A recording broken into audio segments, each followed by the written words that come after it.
Welcome.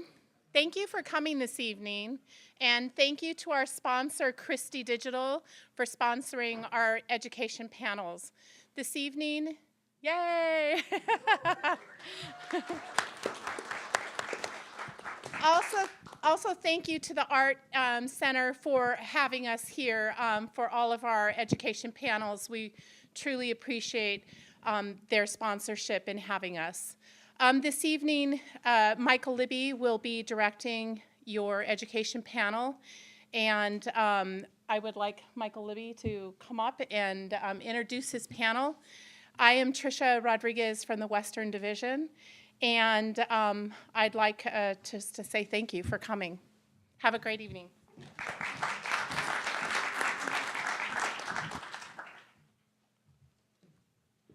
Okay, hi everyone. How you guys doing? Great. I'm going to tell you a little bit about the TEA first. So I know there are a bunch of members here, but I think there are also non-members. Can I get show of hands, who is not a member of the TEA? Wonderful. Okay, so a lot of new people. So this is the Themed Entertainment Association, and it's a group for designers of attractions, experiences, and that includes theme parks, but it also includes things like museums and visitor centers and brand centers. Anything that you really would call a themed destination. Traditionally, those types of attractions have been very passive. If there's media, the media is always pre-rendered. It's always about the audience consuming the content as opposed to engaging with the content itself. And that's been going on for so long that it's sort of this repeating cycle where we know that it works, and so we produce attractions that are like the attractions that have already been built.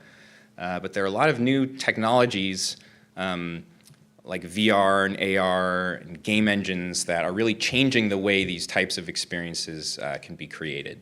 And so that's what we're here to talk about today. I have just the most amazing panel here. I'm so happy. These were literally 4 out of the 5 people that I asked first, and the 5th wanted to be here but couldn't make it. So they all said yes, and I'm just incredibly ecstatic to have them. And I'll do intros in a moment, but I'm going to talk about myself just a little bit first. So what's my story? So I was always really into theme parks. I started as a ride operator at Disneyland, and then got into design. I just saw a fist bump or a pump for ride operators. Yeah. It's a life choice, yeah.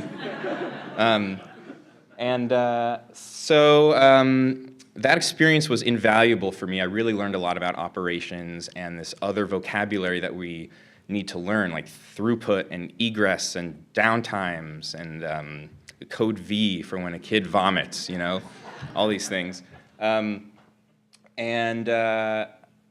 After I finished college, I went into the field of designing some of these attractions, and I worked at WDI and Thinkwell and many of these other firms. And this was around the time maybe the first or second iPhone was coming out, maybe around 2008, 2007, something like that.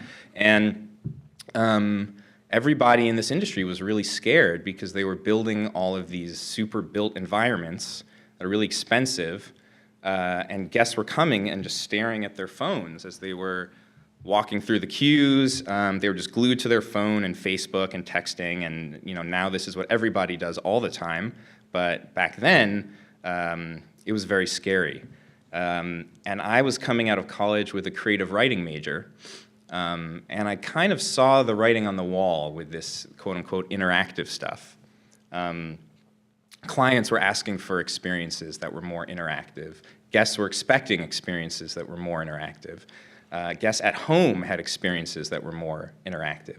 And I realized I didn't know anything about this. So I decided to go back to school. And I went to USC, the School of Cinematic Arts, where they have this amazing interactive media program, which is part of a larger games program. And Laird, who I will introduce to you shortly, was one of my teachers and one of my thesis advisors. And Scott was one of my classmates there. We had a class of about 15, and the other 14 were they wanted to either work for AAA video game titles and make the next Call of Duty or Halo, or they wanted to make the next great authorial indie game, that is like no other game that has ever been made, and it's their own vision. And I was this weirdo 15th kid who was really into theme parks. But I wanted to learn about interactive design and game design and bring it back to this industry. So ever since, that's what I've been trying to do. And ever since grad school, I've really been a consultant when it comes to interactive design for location-based entertainment. And a few of the things that I learned in this program, alongside Scott, are things that I still think about literally every day at work. Things that don't have to do with coding, things that don't have to do with technology. This was an MFA program. It's about fine arts. It's about what makes games fun. We started all the way back with playing catch. Why is that fun? Why does it work? What's social about it? What's antisocial about Monopoly? Why does everybody hate each other at the end of a Monopoly game, right? Because we're all trying to bankrupt each other. These are the things that we really studied, and these are the things specifically that the people in this industry are not necessarily thinking about because they don't know to think about it. They think game design, okay, we'll figure that out later. We'll have an interactive overlay that we'll figure out later. But game design really is its own school of thought that exists alongside architecture and engineering, writing, theatrical design, and all of these other disciplines that we use more traditionally in our industry. This is one of the most important things I learned in school. Before you make an interactive project, you need to figure out what you're going to be making. Is it going to be a game? We've heard the term gamification, gameplay, but do we really want to make a game? If you're starting a new project, a story has no interaction. A toy has interaction but no goal. A puzzle has interaction with a goal, and a game has interaction with a goal, and specifically that goal is winning. So when you're creating an interactive attraction, you want to think first about, okay, what's the story that I'm trying to tell here? And do I want there to be winners and losers? Do I want it to be a free play space? Do I want it to be a toy? Do I want it to be a puzzle? These are all questions that we need to be asking ourselves much earlier on in the process than we're currently doing. And a great case study for this is Legos. And this is all stuff that, Scott, we just learned in school, and I'm just regurgitating right now. But it's like we've learned the secrets. Yeah. So Legos, a bucket of Legos, if you just spill it out, like we did as kids, has interaction with no goals or maybe user-created goals. You want to build anything. You create your own goals. You set your own goals. So it's really more of a toy. But that same bucket of Legos, when you introduce instructions, it becomes a puzzle because you're building a specific thing. So all of a sudden, there's a goal. So these are things that we really need to be considering. Another one is patterns of play. We talk about social engagement, making experiences that allow guests to play with their families, because people come to theme parks together. But what does that really mean, and how do we actually accomplish that via gameplay? We need to be thinking early on, if we're doing an interactive attraction, what kind of play pattern are we going to use? Are we an individual? Are we playing against other individuals? Does the story make sense for me to be pitted against my family? Or should it be my family against another family? Or perhaps me as an individual against the system, against the ride, or against the game? These are all things that we need to be thinking about. This is another thing that has guided me through every project that I've worked on since grad school, the spectrum of authorship. This is an interesting thing because when we design attractions, a lot of people in the room here talk about how we're storytellers, and this is a medium of storytelling. Storytelling implies authorial control. It means that I, as the writer, I'm telling you a story, and I have complete authorial control for the story. But interaction, by its very nature, gives some control to the recipient of the story. So it requires the author to relinquish control. So the more interactive an experience is, the less authorial it is. And that is just something we have to come to terms with if we want to create an interactive attraction. Do we want to write a linear story that the guest is consuming, or do we want to create really more of a system, a story system, where guests can create their own emergent stories, a finite number of stories that we've carefully designed into this system, where we know all of the possible outcomes, but we're not dictating any single possible outcome. Another thing that we learned in school, game mechanics. You're going to hear this word a lot. What's the mechanic? Well, it's what people are doing. In terms of theme park attractions, really all that we've done in terms of a mechanic is shooting. The phrase interactive dark ride is almost synonymous with shooting. We think, oh, interactive dark ride, got it. I have a cannon, I'm shooting at targets, I'm getting points. And there are a lot of reasons why that makes sense. Shooting is something everybody sort of instantly gets. You don't have to reach out and touch things. Reach envelope issues don't apply. It's great. You can also kind of touch anything in the room that's far away because you're shooting something at it. So there are a lot of reasons why shooting makes a lot of sense to translate from video games into theme park attractions. But we've been sort of a victim of our own success, and that's all that we've done, is shooting dark rides. And the reality is, in a lot of these other games, there are all these other mechanics. You know, Dance Dance Revolution, you're dancing. They're games where you're painting. They're games where you're chasing or doing wordplay or puzzle solving. And these are things that are proven mechanics in gaming, but they have not yet really been tapped or explored anywhere in location-based entertainment or on any dark rides.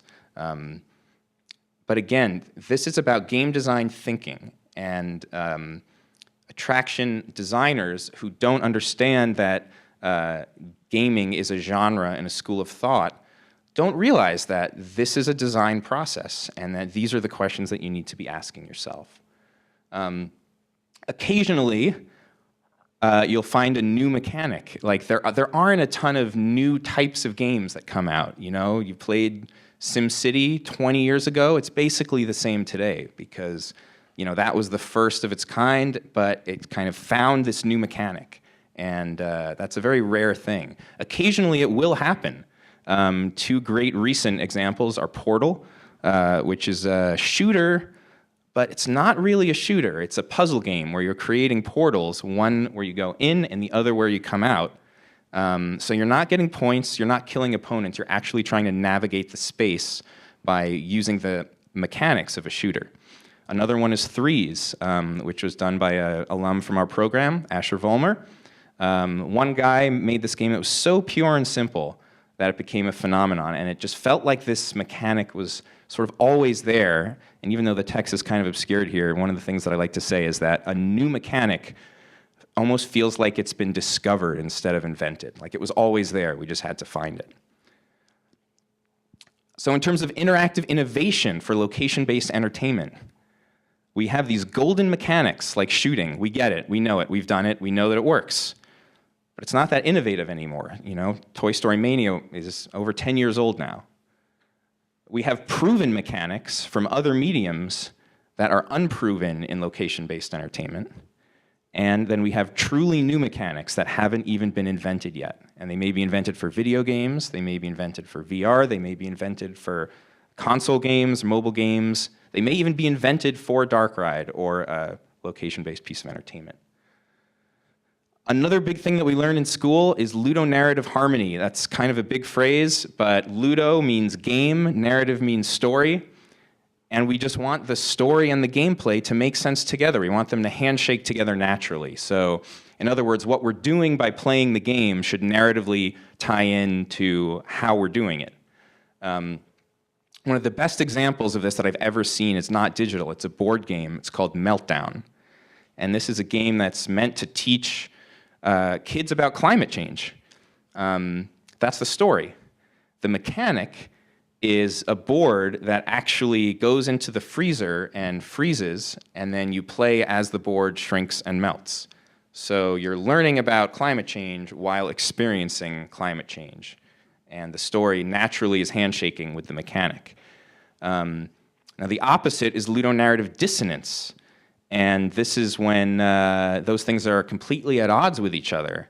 And there was a piece of writing that kind of coined this term, talking about the game BioShock, where the story of this game is about a society that sort of failed, and you're exploring these ruins, and it failed because everybody was too selfish and gluttonous and self-involved.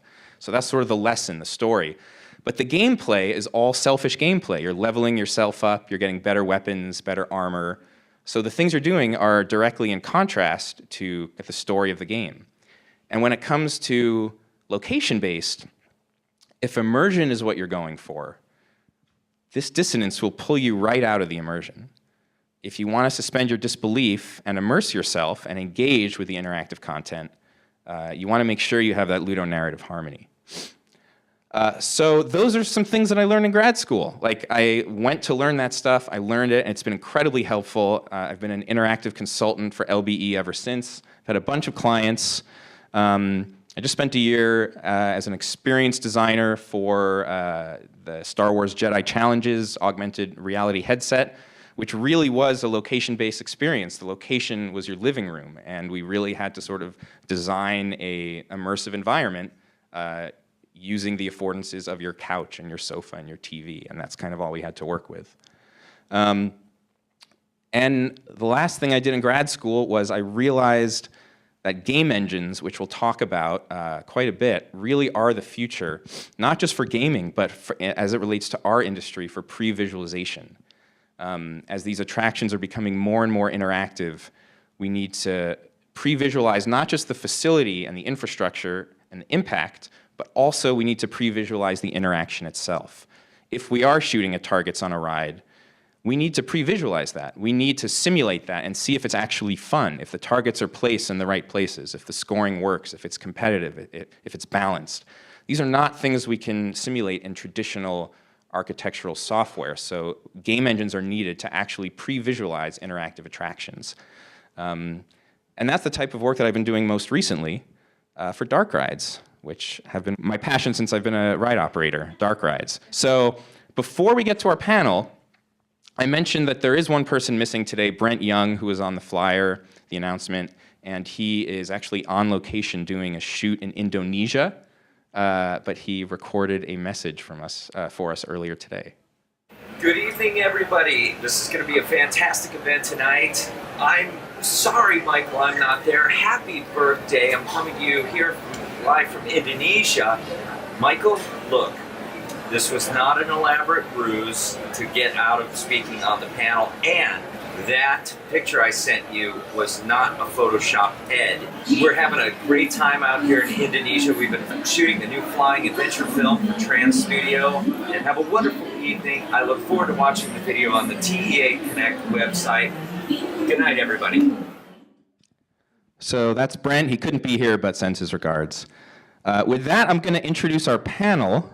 And introduce them by playing a short video that I've asked them to submit to me. So each panelist, I'm going to play a short video and then ask them to introduce themselves, talk a little bit about what you've done in the past and what you're doing right now. So we'll start with Amit from Imax VR, which is LBE VR in its most literal sense. So let's take a look.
Amit Shalev.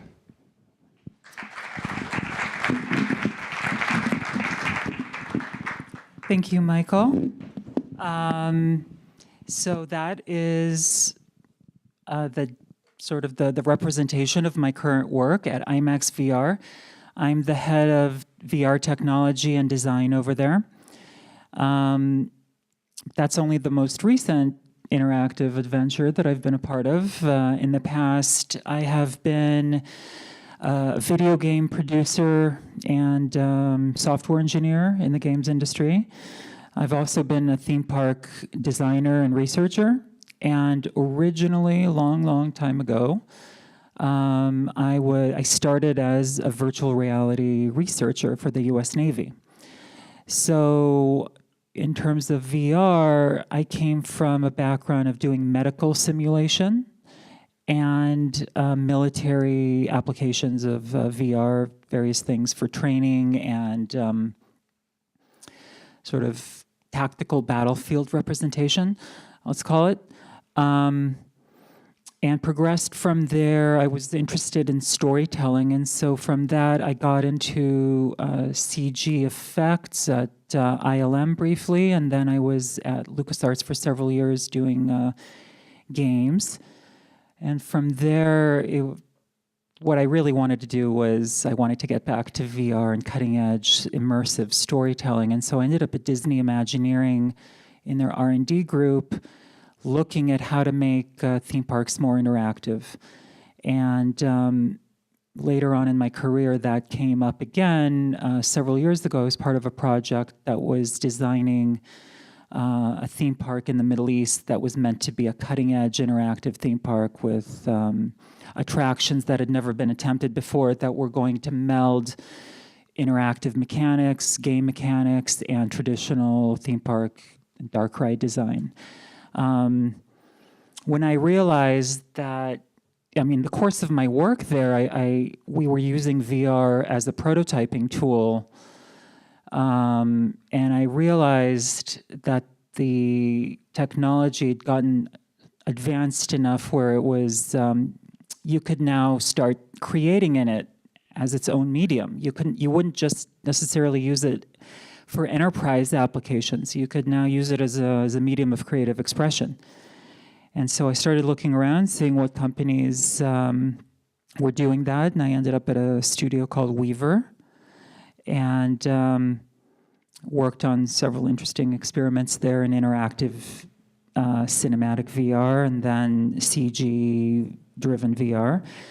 And today I'm at IMAX. We have 7 VR centers around the world, 4 in North America, 3 overseas. These centers comprise a pilot program in which we're trying to understand how to leverage the potential that we see in the market and message this and sell this to the public, which at large doesn't really understand the type of experience that they can get in VR. And in the course of creating this pilot and following this pilot through, we have done various experiments with technology, experimentation with different types of content, experimentation with different types of financial models. And we are trying to learn about the different markets and how VR is perceived around the world. We've been open just under a year and a half in Los Angeles, which was our premier location. And we've seen, I think, around 70-something thousand people coming through, most of them in LA, because we've been open in LA the longest, but that's a cumulative number around the world. So right now, we're still in the pilot phase. We are deciding what we are, how we tweak the technology and the product, to take advantage of the big potential we see out there. Thank you very much. Our next panelist, Stephan, is a senior VR project manager at 20th Century Fox, and is also part of Fox Next, which is their interactive and VR group. And he has worked most recently on something that just came out a couple weeks ago, a VR project using the Planet of the Apes intellectual property. So let's take a look. Hold it, ape!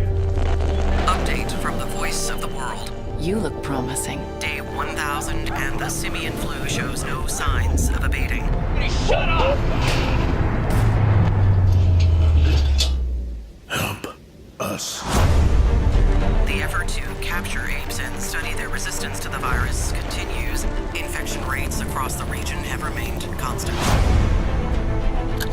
Apes are armed! I repeat, apes have guns! Apes, together, strong! Toucan, South Alley, in pursuit.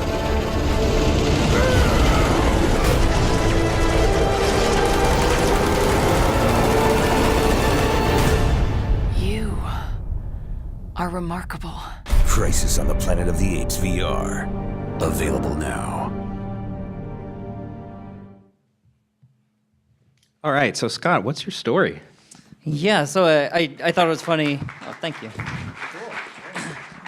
I thought it was funny before you were saying, within our cohort at USC, there were the people who want to make like AAA games, and there were the people who wanted to do, like smaller indie stuff. And I was definitely the guy that was like, I want to make a game about the time my grandma died. You were the indie game guy. Yeah, Instead, for I ended sure. up being the guy who makes the game about an ape shotgunning people to death. So sometimes your career takes you unexpected places. But before I was doing that, I sort of started my career in games probably a little bit later than some other people. I was about 28 when I moved to LA. Started working at a place called the Game Desk Institute, which was in Santa Monica. And they were trying to figure out how to blend learning and gameplay. So when you're talking about ludonarrative harmony, which is a great way to put it, because we always talk about ludonarrative dissonance as like the bad thing, but framing it ludonarrative harmony as the good thing sounds nicer. So we were trying to figure out how to blend learning with gameplay mechanics.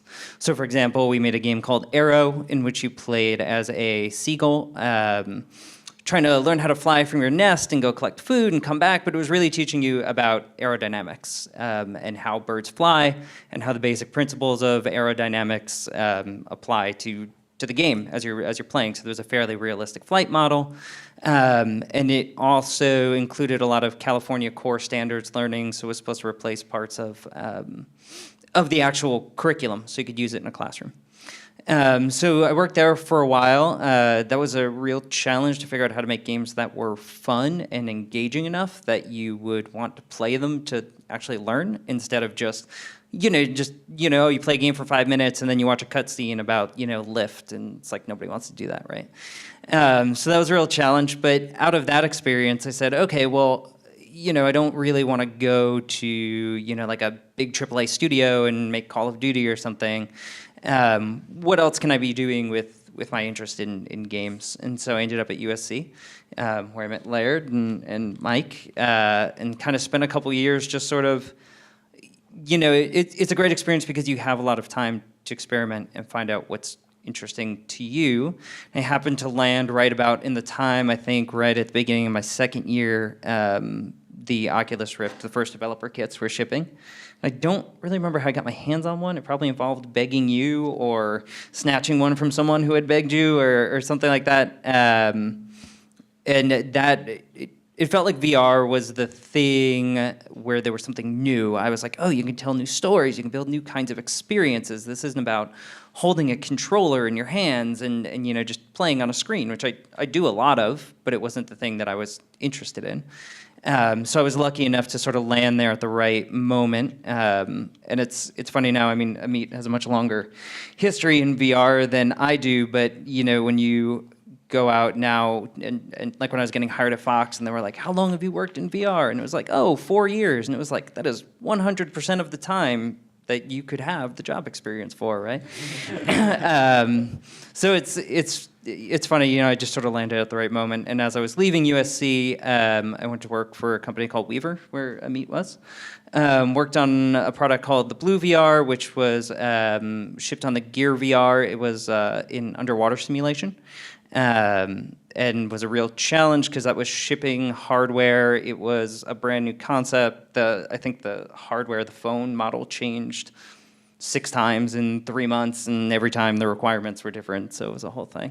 After that, we got access to the Vive, which is Valve's room scale VR tracking solution, and did an experience for them called The Encounter, which you're standing on the deck of a ship and a big blue whale comes by, and there's a whole underwater simulation running in the background, and you can interact with the fish and the whole thing. And that was actually the lead demo in Valve's demo to press when they unveiled the Vive at GDC 2014, 15? It all sort of blurs together now, but I think it's 2015. So for a lot of people, it was actually their first taste of VR, definitely their first taste of room scale VR. We then spun that out into a full product that was a launch title for the Vive. And we also worked on a product called Gnomes and Goblins, which was a collaboration with the director Jon Favreau, who had this kind of like animated world property that he was working on and trying to pitch to movie studios, and no one was quite biting yet. And so he was like, oh, can we do this as like a VR experience? We were like, yes, absolutely. So that was really interesting, kind of turned into sort of virtual pet thing. There's a goblin running around in the forest, and you hand him acorns, and he interacts with you, and there's a whole bunch of AI running in the background about how he treats you and approaches you and all this kind of stuff. So after that, I said, enough with the cutesy animals and the goblins. How do I make a game about an ape shooting people to death? Ended up at Fox, but the opportunity at Fox is really interesting because they really look at VR as a continuation of what they already do best, which is telling stories, right? And so they say, hey, we know how to make films, we know how to make TV. We really think VR, AR, these kinds of immersive technologies are going to be the next thing, maybe not next week, maybe not next year, but 5, 10 years down the line. How do we develop literacy and the ability to produce great, immersive content? So while our content is aimed at consumers today, really the goal of the studio is also to be developing capacity for telling interactive stories into the future. And another interesting thing I think about Fox is many other movie studios are doing VR, but it's often a companion piece for a film, or it's kind of a promotional piece for something that's coming out. Most of our content, especially the sort of consumer-directed content, tells new stories inside of our existing IP world. So the Apes game, for example, takes place in between the first 2 films. So rather than just be a retelling of the latest movie, it's actually a brand new story inside of that world that helps fill in some of the gaps between those movies. And so all of our content takes place inside of those story worlds. It's not, supporting a film release or something. So it's a really unique opportunity to figure out how to tell stories inside of existing IP. Which I'm sure is a challenge you deal with all the time. Yeah, and we'll talk more about IP after the introductions, because that is a big topic in this world. Our next panelist, Laird Malamud, GM of Oculus Seattle and head of core ops. He also wears a second hat as an adjunct professor at USC, which is how Scott and I know him and first got to meet him. And I think it's fair to say you're also a big theme park fan as well. Yeah, yes, there it is. Yes, definitely. In fact, I'll tell a little anecdote before you play the video about Michael. His original thesis idea, which is why he asked me to be on his committee, had to do more with an adventure game and a TV show, and then his underlying passion, which he told you about, kind of came bubbling up, and he was working on this other project, and he's like, and he changed thing, and then he's like, so I'm not sure about the committee thing, and then of course I revealed that I actually am a theme park groupie, like nowhere near the talent that's in this room, but I like to go. So anyways, it worked out fine. I was actually helpful, I think. Helpful. Anyway. All right, so let's watch the video and then hear how you got to Oculus. Sure.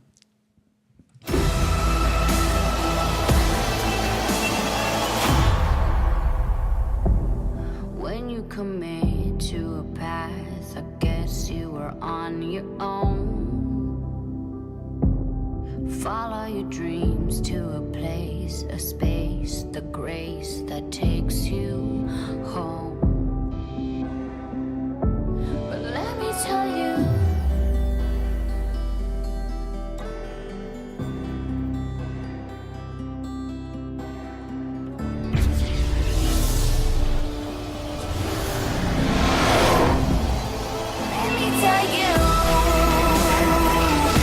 I'm ready to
Laird Malamud.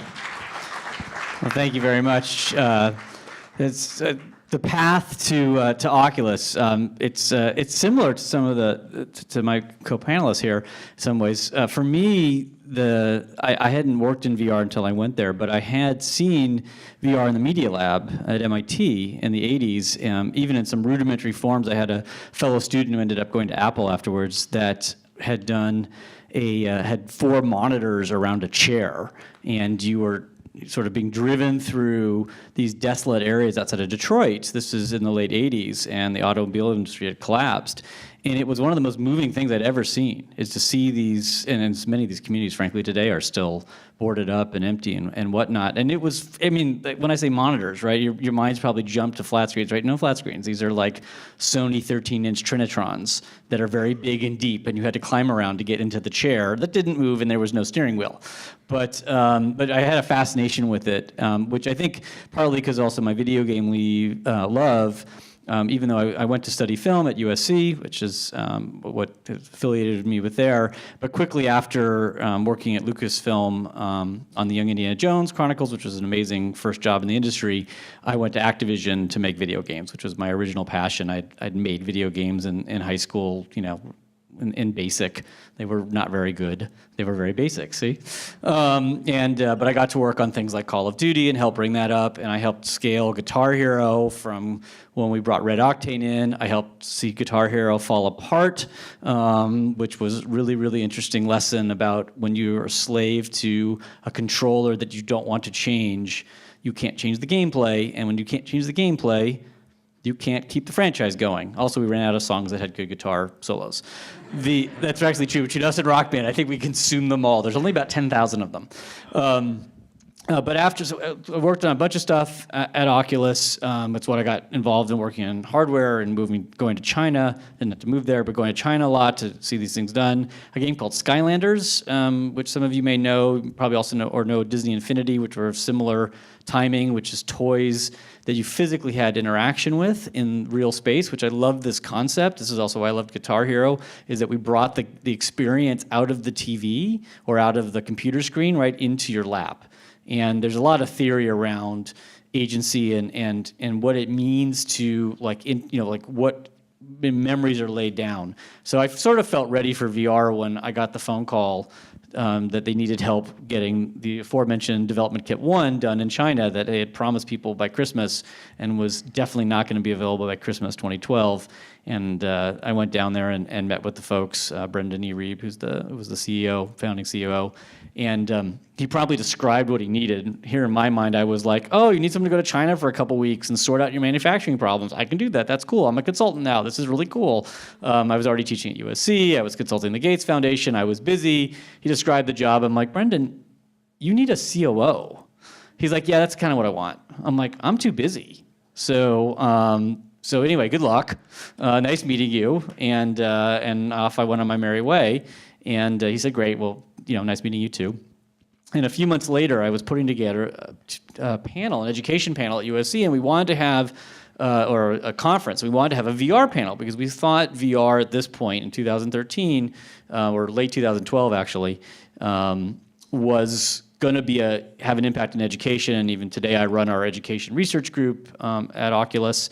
And so I called Brendan, and I said, Brendan, this is like December of 2012, and I said, hey, can I borrow you or Palmer or one of the other people for like 30 minutes and 2 hours of driving? And he's like, yeah, no problem. We'll be there. I still don't have the COO. What are you doing now? I'm like, well, the Gates thing wrapped up and the DreamWorks thing fell apart. And I'm teaching, but other than that, nothing. He's like, good, come on down. So that's actually how I got there, was a sort of circuitous route. I really was not calling to find out if there was still a job there. I frankly didn't tell my wife I was considering going to a startup until like the day before I signed, which, note to self, that was not good. It's worked out okay, but she was not very happy with me for that sort of lack of disclosure I'd been negotiating for a week and a half. But anyway, so I came to Oculus as our COO, which really meant if the trash needed taking out, please take out the trash and order pizza. And oh, by the way, go to China and figure out why we haven't shipped this thing yet, which I did, which was a lot of fun. But it was also a lot of learning. And the most learning, I think, which is applicable here is starting to interact with our developers and starting to interact with other people in the field about, what did they need out of the hardware, out of the Rift when we finally shipped it in 2016, or Oculus Go, which is going to come out later this year. So what, and trying to like build a platform and a system, which I think we have done well in some areas, and there's still a long ways to go, that could support these types of entertainment. So you saw in the video, probably what I love about that video, right? It starts with the shooting, and Mike mentioned, that's kind of as far maybe as some of the dark rides with interaction have gone to date. But then it quickly goes on to other things, right? It goes on to climbing, and there's a whole Star Trek sequence in there, which is amazing. Which I'll end by one sort of like anecdote about that or story. So my son and his wife came to visit last year, and so he hadn't really had a lot of time to spend in VR. And so we have, of course, a nice setup for VR in our house, and we started to play the Star Trek game. We grew him up on Star Trek. That was what we did, and we had the book, and we decided what episodes at what age he could see, and Next Gen. It was very programmatic. This is why I've married the right person, by the way. Anyway, so my wife and his wife come down and say, we're going to have ice cream. It's a hot Seattle summer day. Do you want some? We're like, we'll be there in a few minutes. And like it says in the video where it starts in daylight and then it's night, that was us. And we missed the ice cream. They ate it all.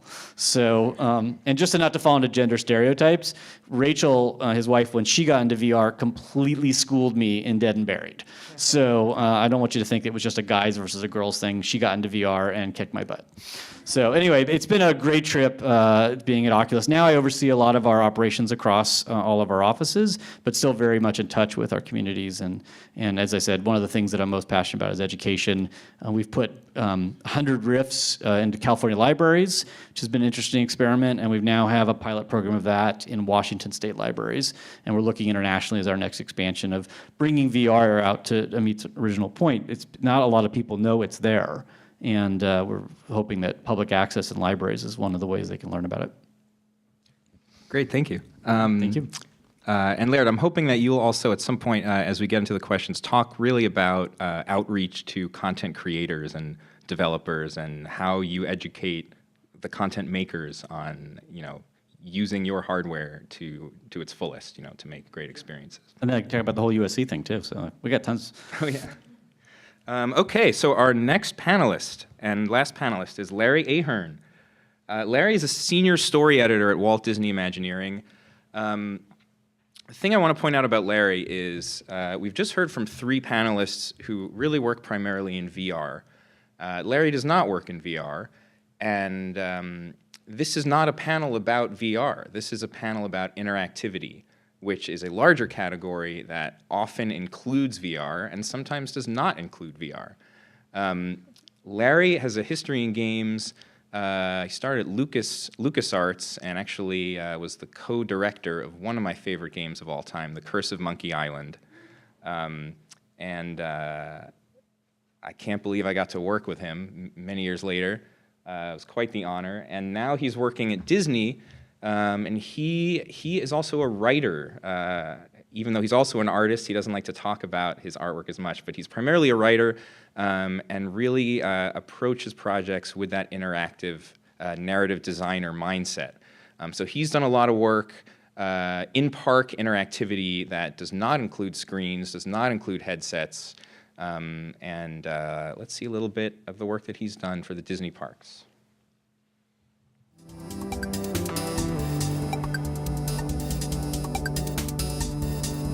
Oh, good, a new recruit. I suppose then you'll want to know what's going on.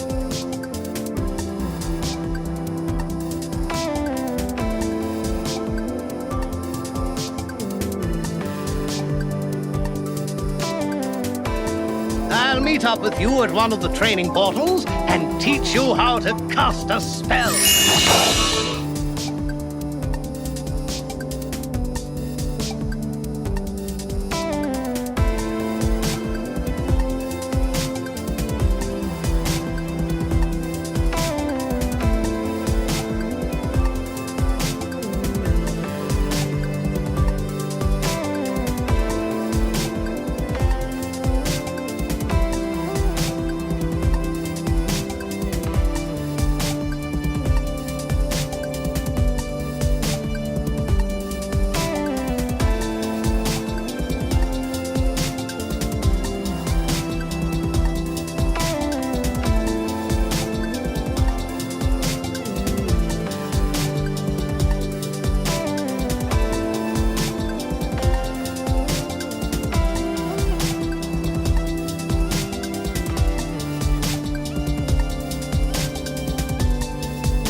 Larry Ahern.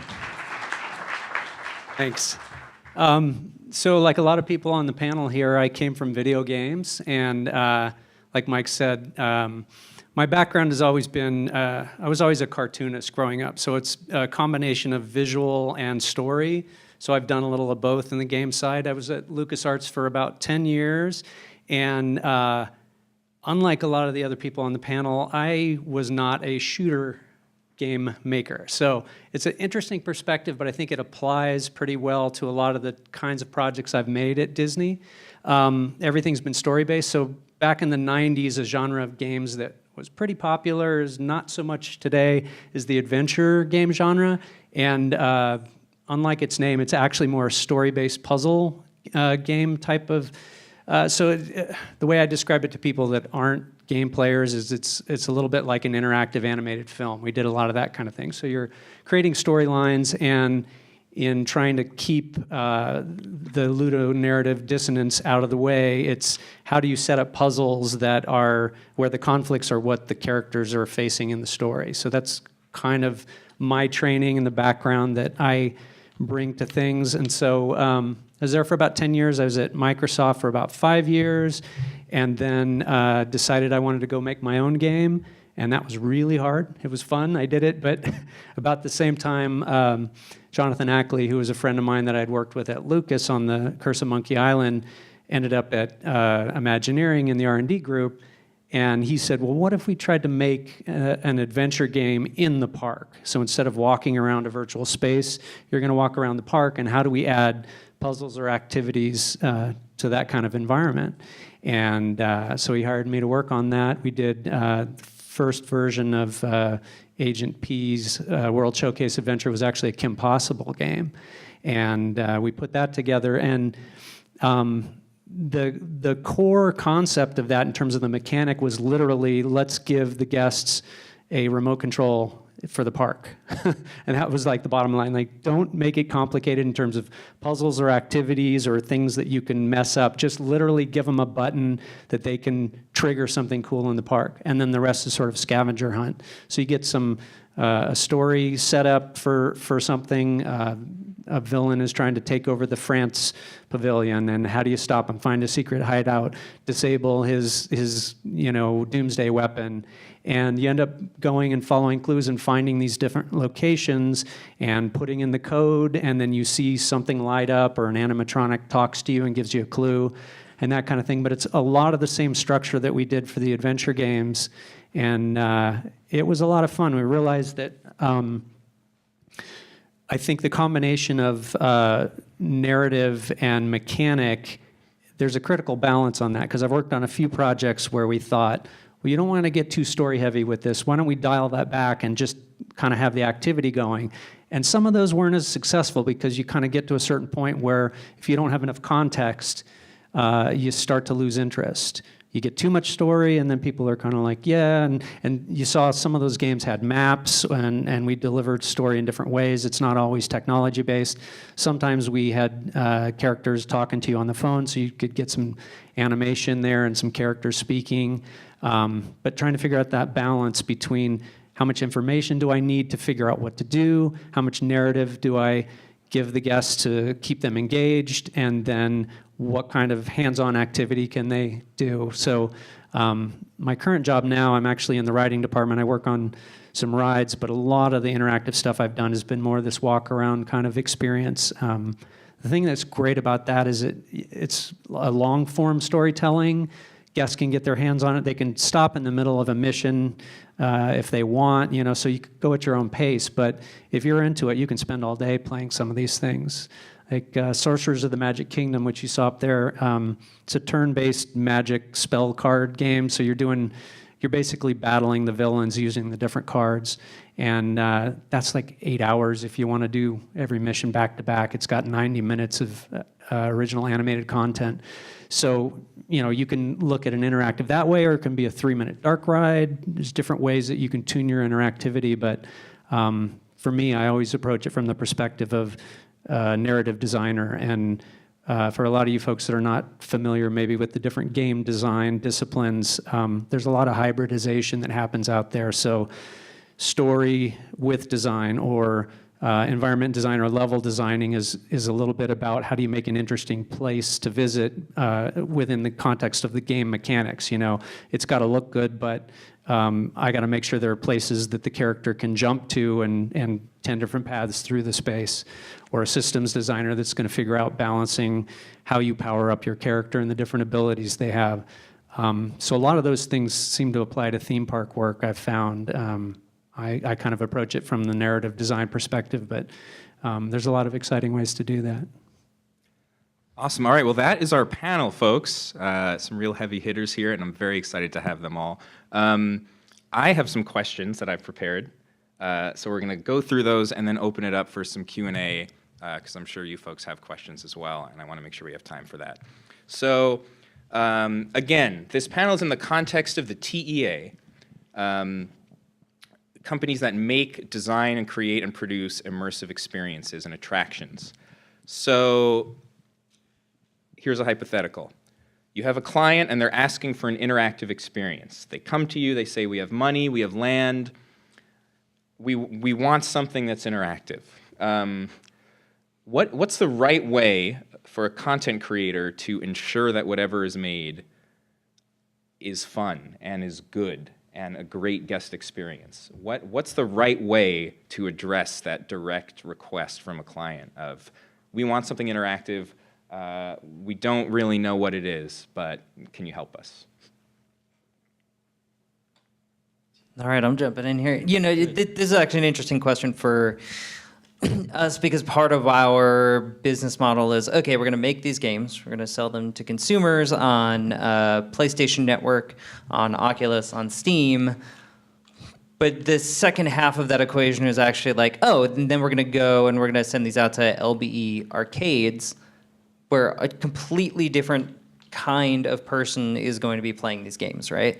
So when you make these games for the home consumer, it's like, oh, you know what, you're gonna have reloading, and in order to get reloading, you're gonna actually have to like get the clip out of your belt, and you're gonna have to put it in the gun, and it's gonna be this like precise thing, because they have a certain level of literacy and experience that they can bring to the experience. Whereas like in an LBE situation, anybody could walk in off the street and say, oh, what's this VR thing all about? I've never done this before. Here's my $15. You know, I want to have a good time. And it's like, oh, in that instance, we need to simplify the equation. So I think one of your first questions has to be, how much literacy are your guests going to have?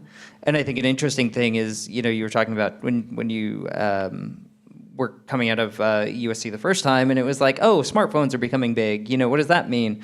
It means that people who are walking into, you know, your average person who walks into a theme park now has more game literacy and interactive literacy than they would have 15 years ago. So that opens new doors. And I'm sure you guys can speak to that a little bit more than I can. But I think there's always that central question of like, who is this for, and why is it for them?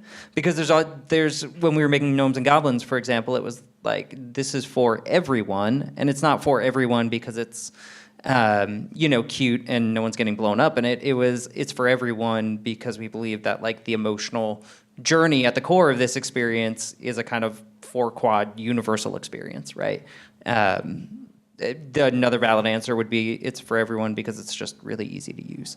So I think figuring out like who you're making it for and why you're making it for them, it sounds incredibly obvious, but you would be astonished how many people sort of jump into the creative first and later on end up with this thing where they're like, oh God, I didn't make anything for anyone. I see people nodding out there, by the way. So. I want to just build on that for a second. My first question would be to the person who's like, hey, give me an interactive experience. I'd say, what do you want to achieve with this? Like, why do you think interactivity is going to add to the sense of fun? Let's see what I would see what they're thinking and then see where they're coming from. Are they thinking that interactivity is going to add to the sort of repeat value of going on to the particular attraction? Do they think it's going to bring people together and create some kind of an interesting social dynamic on the people that, ride it or go through it? Did they want it to link to some other kind of media? Did they want other kind of monetization opportunities that spill off into some kind of other transmedia platform. And based on what they're thinking, I would sort of try to understand how to approach the problem. For me, interactivity and interaction mechanics are a tool to create emotional engagement. Story is a tool to create emotional engagement. If you don't have emotional engagement on the ride, whether it's the sort of adrenaline-driven emotion of just thrills and spills, or if it's something maybe a little bit more, let's call it a little more in the higher brain, something that inspires the imagination or something like that. If it doesn't have that emotional engagement, it doesn't have the repeat play. And so you can use interaction, if it's well-designed, to create emotional engagement. You can use story if it's well-designed to create emotional engagement, or you can just, go for the old roller coaster trick, right? Drop someone over off of a high cliff. They'll be pretty emotionally engaged too. So, how do you use interaction to create fun is you use interaction to increase emotion. And the interaction has to support the other elements that are there that all layer together into an emotional journey for the guest. I think building on that, I see that on the interactive side, and you see that on the story side too. Like you said, what's the story of the drop? It's like, well, you're about to die. I don't need to know too much more. What's the inciting incident? I got pushed. I'm about to die. End of story. That was exciting. And I think the same thing happens with interactive. It depends on the length of your experience. How long is your ride? How long are you engaging? A lot of the stuff that I've worked on has been longer form. The value you can get out of that is you can get more immersion with your franchise or whatever story and characters you're using. If it's a shorter form thing, then you got to try to figure out that balance. How much story can I put there to give enough context to engage people? And then the interactivity tends to be more like, well, how do I become part of the story, a more integral part? How do I help save the day or team up with the hero to stop the bad guy? Those kinds of things. Those are the kinds of things that grab people. That's why video games are so popular. And a lot of the theme park stuff in the past, what we get that other mediums don't have is you're there. That sense of being in that world is exciting. And so it feels like this is the next step with interactivity. It's like, how can I affect that world? But to your point, it's like finding ways for the guests to have an impact on the world that is very meaningful. That takes a delicate balance between the interactive mechanics, the ride system, and the story, trying to figure out that balance and don't overwhelm people, because we get that a lot too. Where you get into a ride and you come out and you go, okay, I was pressing buttons and there were people talking at me and then they dropped me off a cliff and I don't know what I did, And so I think there's a real art to trying to figure out that balance. And I'll be honest, a lot of the stuff I've worked on, I've had more time, so you get a little more breathing room, if it's a 2-hour game experience. Whereas if it's like a 3-minute ride, that's a real art to figuring out how do you balance all those things just enough to engage people but not overwhelm them. Yeah, I'll take a holistic answer, which is, and draw a parallel. I mean, for those who are familiar with developing traditional theme park experiences, maybe without these interactive elements, there's still a notion of what Amit said about you're trying to find take the piece of paper and maybe make it into a box. So what are you working in? Why are you here? Why are you doing it? You have to have some design parameters. But there's also the view of the long form, and what I mean by that is, every decision you're going to make along the way is going to have an impact on what's finally there. And so in terms of how to make sure it's fun, it's having a clear sense of that vision from the beginning and having someone who's leading the project or the team leading the project who can say, no, this change we're going to make because of throughput. You mentioned that before, right? Because how many people are backed up trying to do the card game in Magic Kingdom on a busy day? There's 3 or 4 or 5 people deep. I've done it. I've played that game for like 8 hours. And it's really fun. So I recommend it. I'm not so good at the trading. Those kids are always beating me at the trading. Anyway, but Ed Catmull talks about this in Creativity Inc. That they thought at Pixar that if you could make a short form movie, it's like a stepping stone to making a Pixar 100-minute experience. And what they found was that didn't translate unless the person could keep the entire movie in their head for every little decision over 4 years. And these attractions can take that long, if not longer. And it's the same thing, so it's, again, coming from the beginning of what do I want, what's the player experience going to be, and then can I make all the right decisions for the realities of making something interactive that will be in physical space and not delude what was the original intent, find that balance between the different disciplines that Larry mentioned. So that's kind of the toughest thing, right? Is finding that and keeping it in your head while everybody else is trying to like chop at it and take away your stuff. So you have to hold on to it. So that's actually a really good segue into my next question, which is I spoke at the past TEA SATE conference about the role of a narrative designer. And how that's kind of a new term and a new role, but it's a role that is increasingly needed within this industry. Lots of times that's not scoped into a project. It's not a line item. It's not a person that you think you need to hire. You think, oh, we'll have some sort of interactive element, an interactive overlay, we'll hire a consultant later on. They'll figure it out.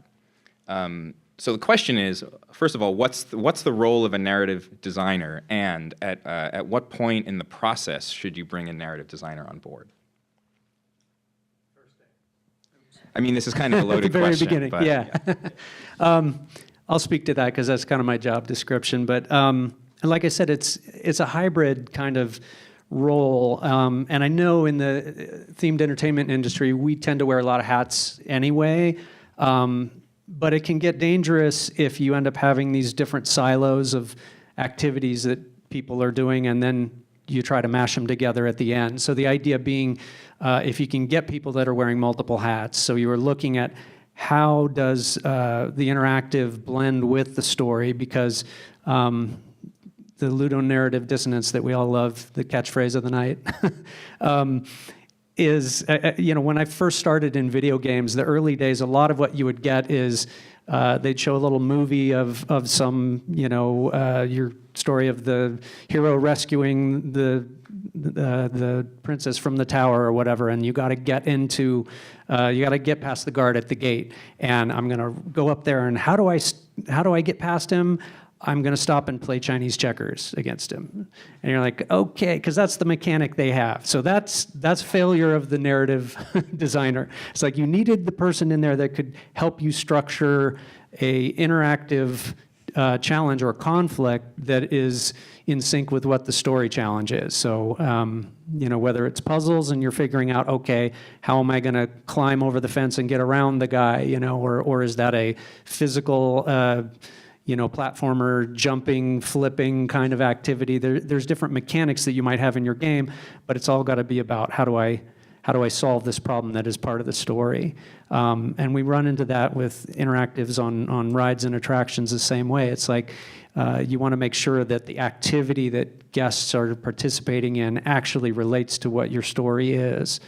Figure out what your themes are. And sometimes the story is pretty paper thin because, like I said, it's a short experience. But you still want those thematic links that connect, so people just kind of viscerally get it. That's what I've noticed is really tricky. The shorter the format is, the more it really just comes down to these thematic links that you just kind of innately understand, because we don't have a half an hour to explain the rules or to tell you the backstory of what's going on. You got to set up a recognizable scenario and then have people just get, oh, this is what I would do in that situation. But a lot of times when those pieces, when interactive design and story and ride design are working separately, then you end up getting those things kind of going off in different directions. And then when you try to tie it together, it's not going to connect as well. Okay, sorry. Okay, so my next question. These are phrased in sort of a role-playing way, where I'm playing a role of somebody asking the question. So I'm an IP holder, and I want to try using my IP in a new interactive way. How should I approach doing this? And Also, can we do a VR thing, maybe? And actually, Scott, I'd like for you to answer first, because you, kind of the last two big things that you worked on, one was non-IP, it was the blue, it was underwater exploration, very experiential, and at Fox, Planet of the Apes, which obviously is very IP-based. And this is something in attractions we deal with a lot as well, where increasingly attractions are more and more IP-based, IP-driven, and the idea of a non-IP based attraction is sort of a dying breed, sadly, much to my chagrin. But and certainly also, Amit, you have a lot of IP based work in the Imax VR centers as well. So yeah, that's the question. Yeah, I mean, the second question, hey, can we do a VR thing, is the first and most important thing for us is figuring out like why is it in VR? Because I think if you were to go out to Steam or to the Oculus Store or PlayStation or whatever, there's a lot of IP content out there that doesn't answer that question, other than it like, oh, it was in our marketing budget, so I guess we're going to do it, right? So whenever we look at a project or look at a potential project or a potential IP, the first question is does this even need to be in VR, right? And if the answer is no, we've turned down projects in the past because we couldn't find a compelling match between what we think is interesting about VR and what we think is interesting about the IP. So for example, Apes was actually a really strong, compelling idea to us from the start, because it was like, oh, we're gonna make a game where you feel like an ape, right? And that it's almost harder when you start with an IP that has like a humanoid, bipedal, human character. It's like, well, how do you make that special? Whereas with Apes, it was like, oh, we know what's special about this right away, right? You're going to be this big, strong character. You're going to be able to climb. You're going to be able to use your agility. You're going to find yourself in air vents and just living a situation that you wouldn't otherwise. So in that instance, like the pairing between IP and what we think is special about VR was really apparent. Whereas in the past, we have had projects where somebody really wants to do something, the production company's really excited about it, and we can't find the reason to do it, and so we turn it down. And I think that's another unique thing about Fox, is that they are very supportive of us sort of finding that right match, and it's tough. It is tough. We have some stuff shipping later this year that'll be interesting to talk about, because it is, bipedal humans, and we struggled for a long time to figure out why is this special and why would you want to play it. So I think that's really the first question, and the second about IP is interesting. At Fox, we have this great stable of classic film franchises, Alien and Planet of the Apes, and newer stuff like Kingsman, and then all the TV stuff, Simpsons and Bob's Burgers, and all of these things. And it's really incredible, actually, to be given the freedom to play in those worlds and to be able to build new stories in them. And again, our franchise group is really, really supportive of doing that and of getting us the information that we need. There are all these cool story bibles you get to leaf through of the things that are like canon and not canon. And the interesting flip side of that recently is that we pitched a VR game set inside one of these IP worlds, and we were like, this is cool, nobody's explored this part of the story before. And actually the film group thought it was so interesting that they were like, actually, we want to do that, you can't do that. And so it's like be careful what you wish for. But if you can find a good match, I think it's a really compelling proposition for players, because they finally get to be inside of this world. We always say that you watch movies and you play games, but you live VR. And the ability to like put somebody inside of a movie that they love is a really incredible opportunity, especially for someone who watches a lot of movies and has a lot of respect for that craft and those IP. But it's not appropriate all the time. And if you get it wrong, you get it real wrong, and people let you know. So I'll say a couple things here. One, when you're trying to choose, first of all, what kind of an attraction you want to build, and you're choosing your technology, the technology is really an answer to a design question that's posed, or an experiential question. What kind of experience do I want people to have? I think through that, then I start picking technology that might suit or solve that problem and suit the budget. So for me, as we're talking today about theme park attractions or themed entertainment design, and we're talking about VR, because some of us have that in our backgrounds, VR is discussed often and has multiple meanings. Some people say VR and they mean the technology of trackers and headsets and controllers on the hands. Other people say VR and they mean some kind of a platform. Oh yeah, putting out Talking Bears 3, well, that's coming out on PlayStation and VR, and it's going to be a theme park ride. And other people talk about VR and they mean an immersive experience. And in that context, theme park design and theme park attractions often are a type of VR. They may not rely on what we consider to be the VR technology of today, but it's an immersive technology. It creates an immersive experience. It's an immersive world that you're in. And so, when we're talking about the choice of technologies and creating sort of an attraction, it's like the VR technology is but one choice, what we call the VR technology of headsets, et cetera, right? You can do things with giant screens and motion platforms and so on and so forth, as I think we all know in this room. So whether an IP is best lives in VR or on a $100 million ride system depends on what the creative director wants out of the experience, or what the client wants out of the experience.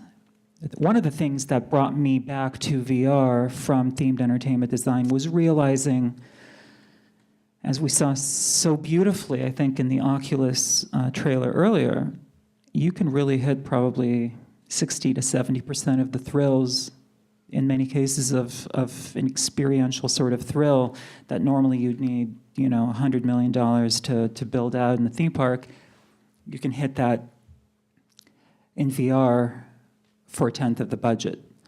And, there's a different ROI proposition there. So that's to the question of what technology or platform to select. There's another meaning, by the way, to VR, which is the medium of VR, and I think we might talk about that later, so I'll skip that. But as far as IP, when I've worked on IP-driven stuff, everything from Star Wars to various superhero franchises, the question comes down to, for me personally, what's interesting? What is it that draws the audience of this particular IP? What is the escape? What is the fantasy fulfillment? And what's fascinating about it? So what's really cool or fascinating about being Batman or being Princess Leia or, having R2-D2 in my living room? And once I find that hook, and this is similar to what you were saying, once I personally find that hook, it doesn't matter in a sense what the IP is. The IP is sort of the contextual world of that underlying experiential question of why is this interesting. And once you understand why it's interesting and what that hook is, you can create all kinds of experiences around it. So, if I'm, just for sake of argument, if I'm doing a Batman type thing, or a Batman and Superman experience. There was that movie that came out a couple years ago before Justice League.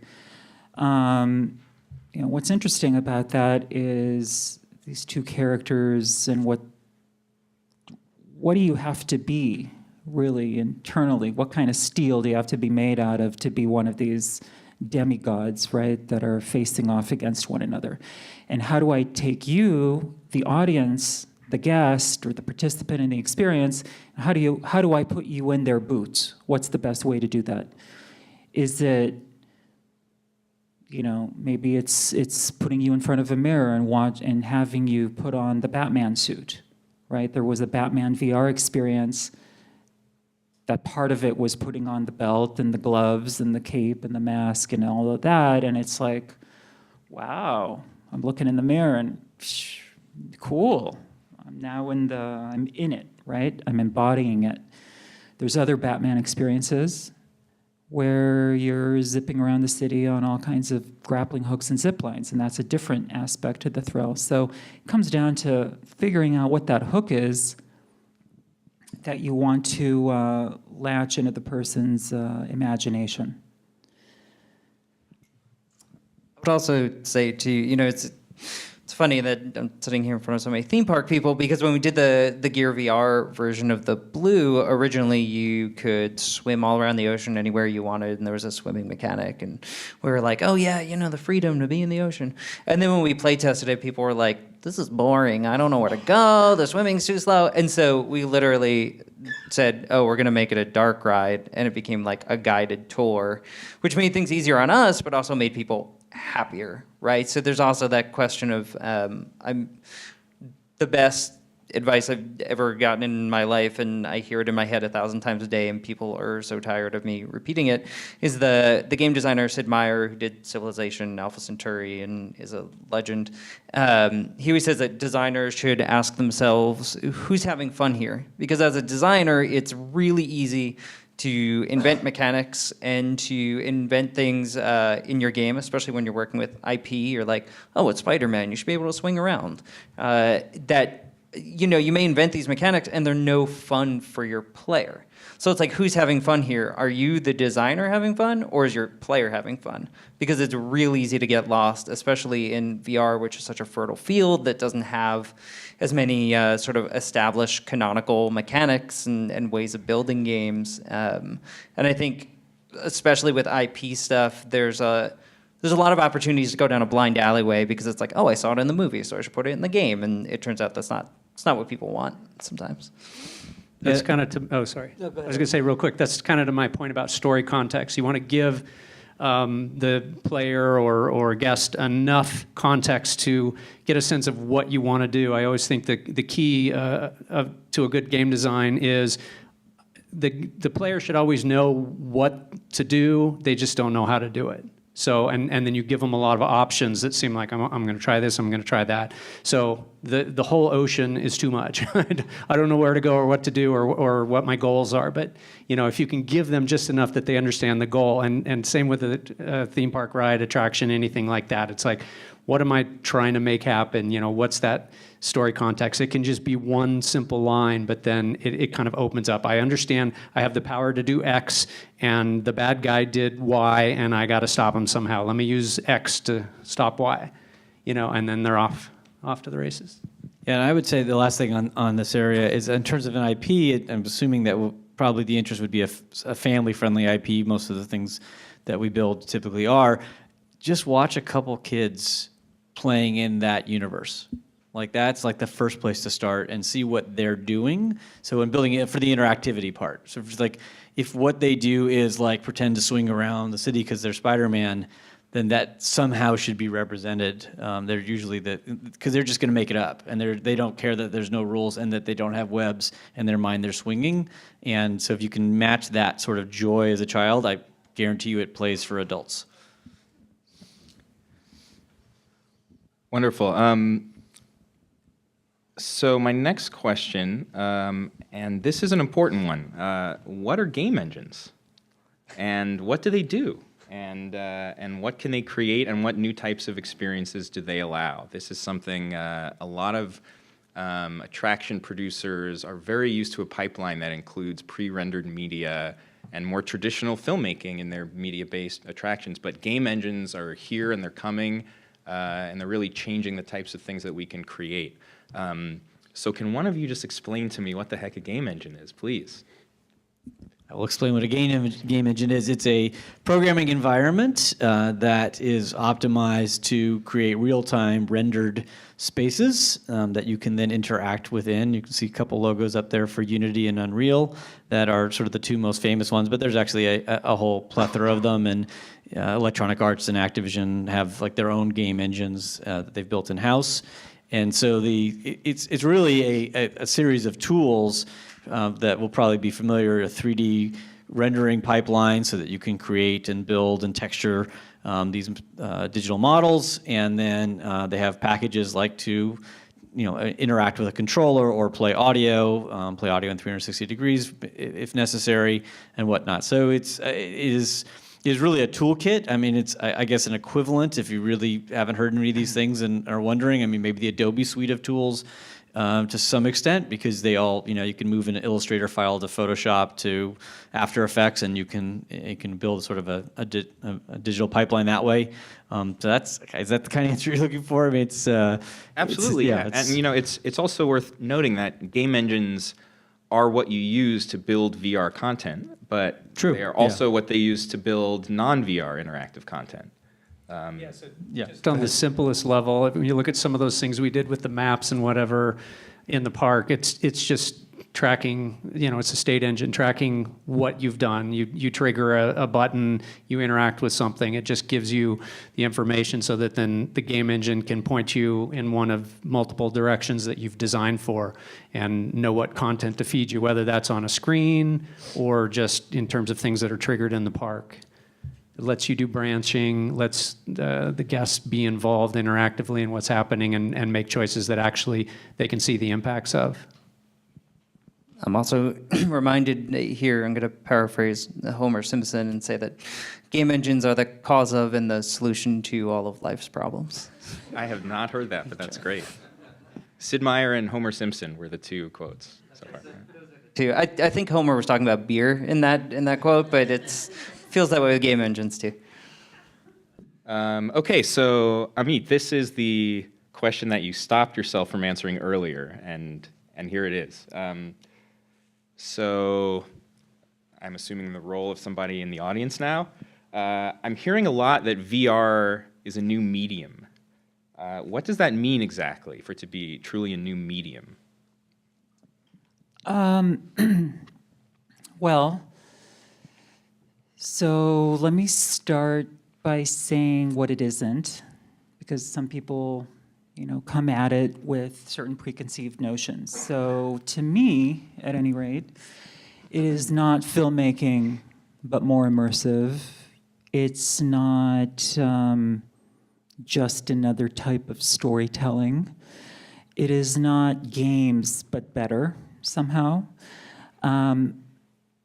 What it is, we don't exactly know, but if we took a giant cauldron and we mixed in a little bit of game design and some interaction mechanics and some knowledge about dramatic structure and maybe a little bit of grammar from filmmaking and from theatrical productions and stagecraft, and then we stirred in a little bit of architecture and some of the discipline from spatial design, and then we sprinkled on top of that experiential design coming from theme parks. You stir it all up, and now you have the very first baby step towards this new medium. And, we at Imax and other folks in the industry, we ask ourselves, what is this as a medium? What's a good exemplar of a piece of content that shows this medium in action? One of the questions that we ask is, does this feel essential? This experience that I'm maybe doing right now in VR, does it feel essential to this technology, right? So the medium, if I just have an immersive experience, that immersive experience can be delivered any number of ways. I can deliver it through pen and paper and very vivid storytelling or dancing around the campfire. If on the other hand, this experience is delivered via VR technology, the headsets, the trackers, and so on and so forth, then the question becomes, does this really need to be in VR? Is this done better in another medium? Is this done better in a book, on a screen, with a joystick somewhere, watching my 50-inch plasma or LCD? And if the answer is no, this feels essential, this feels like it can only be done here, then you're onto something. Now we look at the VR content that we have at the Imax VR centers, which the public can experience coming in. The public comes in with a certain set of expectations. Some people expect things that are more game-like. Other people expect things that are more story-like. We have a third category that we call experiential. It's very similar to what you have in themed entertainment today. But there's content out there that you just sort of take in. You just experience it. It doesn't come with a story. The story is something you bring. The narrative is something you bring to it, and you experience it as you do maybe a moment in your life, and you walk away and you assign a story to that. There's not necessarily a game mechanic involved, right? I've seen game studios making something that lives in VR, but the experience of playing that game is the experience of playing a game. It's just a little bit more vivid, maybe. It's maybe a little bit more exciting or immersive, but the experience is of playing a game. So that's not VR, right? So we have, we're putting out very soon an experience called Tree, for example. In this experience, you go through the life cycle of a tree. You start as a seed, you grow into a sapling, and then a slightly taller tree, and by the end of it, you're the tallest tree in the jungle. And there is you sort of explore and discover what that is like, right? But the experience is of seeing the world through different eyes than you're used to. It's of taking in a multi-sensory, understanding of the jungle's different ecosystems. And it's of sort of just being in the flow and rhythm of nature. You come away from it having gone through a certain emotional journey, maybe, and you bring a narrative to that emotional journey. And in this case, it's a heightened sense of reality, right? It's not the same as standing in the forest and standing with a tree, right? Because you're not identifying maybe with the tree. You're not embodying a tree. Here in VR, you're embodying this tree. So that's like some of the promise of what this medium can do. And again, it's only the bare scratching on the surface of the medium, right? So that experience feels like an essential thing that you can only do in VR. And that's the kind of thing that we see happening more and more in the future. Yes, I had the opportunity to visit your IMAX VR center, and I threw a photo in here. I thought this was fascinating. So in terms of educating guests who enter what they're about to experience, there are these disclaimers at the bottom of some of their attraction posters for the IMAX VR center. But they're not just content advisories like you would see for a film or video game or TV show. There are also VR advisories to actually warn guests what viscerally they're about to experience in VR. And I've never seen anything like that before. Yeah, I think we are one of the first, if not the first, in the industry to put those on content. The content advisories are similar to what MPAA or ESRB ratings are. They talk about, they describe what is the content about. They describe certain elements about, the topic of the content, but they don't talk to the experience. The VR advisories are meant to give you a sense of the physiological or psychological factors that you might encounter so that you're setting a proper expectation with the guest. At IMAX VR, we want our guests to be very comfortable. We want the experience of coming into VR, if somebody doesn't know anything about it, to be as frictionless as possible. That is one of the ideas behind the design of our centers. And so these VR advisories lend to that comfort, right? If you, for some reason, need to know that there is a situation in the experience with extreme heights or combat or enclosed spaces, we want to just give you just enough language where you can make the decision beforehand as to whether that's something you want to go through or not. And VR is not the same, you might say, well, I can play a video game, screen is 10 feet away, and I can handle that just fine. I can shoot at things, things can shoot at me. But that's data really at a distance, right? Your brain's taking that data in, and it's somewhere out there. VR is a lot more visceral, right? VR is happening in some sense of the word. It's happening to you, and we don't necessarily know how people can respond in a situation of high tension or high pressure. Everyone has their own, personality and psychological background that can cause, creates a lot of variables in the system. So we just want to call those things out and err on the side of caution. So on Tree, do you get a warning like it may come with irrational fear of lumberjacks? It's I have to think about putting that one in. It sounds like a rational fear of lumberjacks, though. So I have one more, in the interest of time, I have one more question for the panel, the whole panel, and then I'm going to open it up to Q&A.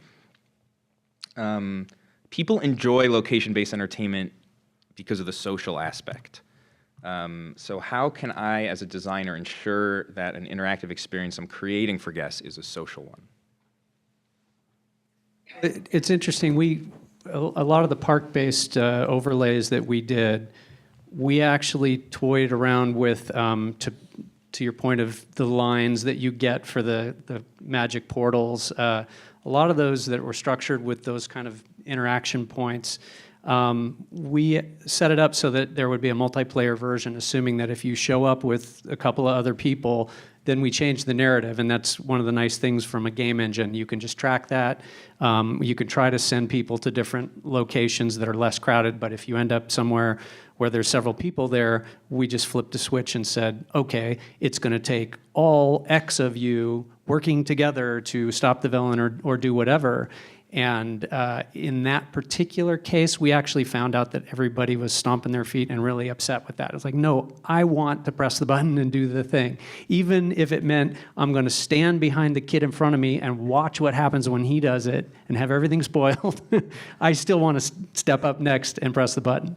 But that's a challenge because I feel like in that format that didn't work, but there's got to be other ways that you can kind of create the group play. We definitely have noticed that, and this was a thing back in the 90s when people were first playing adventure games, a lot of times it was based on the fact that, only one kid in your neighborhood actually had a PC, and so everybody would come over and one of the kids would drive and all the other people would look over the shoulder and say, oh, look in that box, check under the bush there for the hidden thing. You get a lot of that with parents following the kids around or groups playing where somebody might have the set of cards or have the phone with the clue and the button to trigger something, but there's a larger group that's participating. But I think there's a lot of potential to actually do a group play kind of thing where multiple people are engaged in it. I'd say an important factor, like one of the an old like a theme park attraction that I worked on involved role play.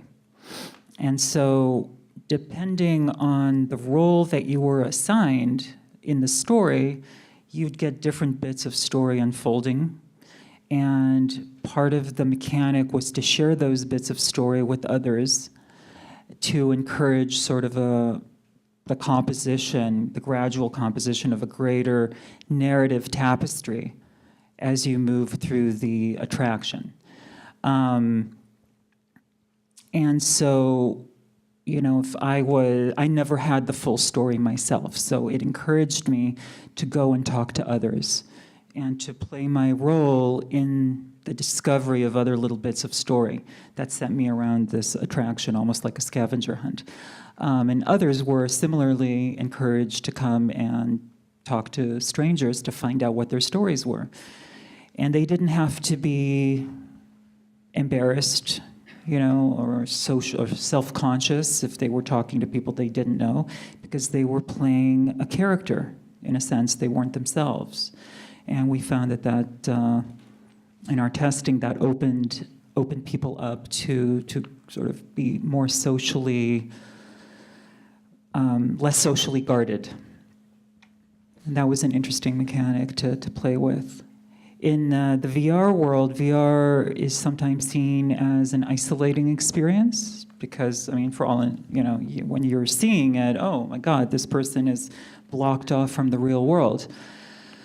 I've seen all kinds of solutions out there to encourage social cooperation and social activity, and some of it happens in the virtual space. People who are separated in the physical space nevertheless can meet in the virtual space. But really, for example, at the Imax VR centers, one of the things I look at today is how to create a great spectating experience for people who are out of headset, and to leverage the footprint, the physical floor space, so that even if you're out of headset, you have opportunities to become an invested spectator in what's happening in the virtual world, and not just to be an invested spectator, but maybe to even find opportunities for what we call asymmetric participation in the industry. So there's somebody in a headset in deep immersion. Over here, there's somebody maybe less immersed, out of headset, who can nevertheless interact with the people in the virtual world. And maybe the people in the virtual space can also affect things out in the physical space through various show control mechanisms. So all of that ties together, creates sort of a spectating experience and, a party atmosphere. I think that one of the other key things to do is to not interrupt natural social behavior. We are social people. If you are in a group setting, with people that you trust or friends or family, that you will interact. It's why, as Larry was saying, I've done the Phineas and Ferb stuff with my family, which was what replaced Kim Possible, I guess, at the Epcot World Showcase. And there is one controller, and you only one person really can push the button, but it's still fun, and you still have the surprise. And so, but at the same time, there's only one person who can push the button, and so you have to be careful not to create problems where you're breaking social interaction that will happen because of behaviors. So. To take another example of something I experienced this weekend, I finally got to see Secrets of the Empire, which is the Voids experience, which is a lot of fun. And when you go, it was interesting to see where they kept, and I'm just guessing if anybody worked on it, they should come up here and correct me. But so, for example, you customize your Stormtrooper outside of VR while with other people. So you could see, and you can then, we saw us interact and say, oh, what color did you pick? Okay, you're yellow and I'm red and you're black. Okay, got it. And that wasn't a VR experience, and but you needed to do it. You could have done it in VR, right? You could have imagined that being like, I do it and I see the thing and I can move them back and forth, but actually doing it out of VR kept the social then, so we took it in there. The other thing, all Stormtroopers should generally be about the same height, right? That's in the canon. But I had my nephew there, who's 14. He is shorter for the moment. That will change. But in VR, he was shorter, even though he's playing a Stormtrooper. Now, there's probably some technical reasons to make that right because of the tracking and everything like that. But actually, what it had helped doing is we're all wearing Stormtrooper helmets. It made it very clear, not only from the colors, like, that's Daniel. He's the shorter one because he's the only kid in the experience. And so I think that one of the challenges in building a social experience is actually not breaking what will normally be social. And that's where design comes in, be it interactive or otherwise. So it was kind of fun. It's kind of fun to go through these things. I will also point out that Daniel, the 14-year-old who has a Rift, he was the least excited about the Secrets of the Empire because in his mind, of course, it was going to be literally, he was in Star Wars and it was going to be perfect. And to my sister and I, who were just like, I can't believe we get to do this. This is so cool. He's like, yeah, it was okay.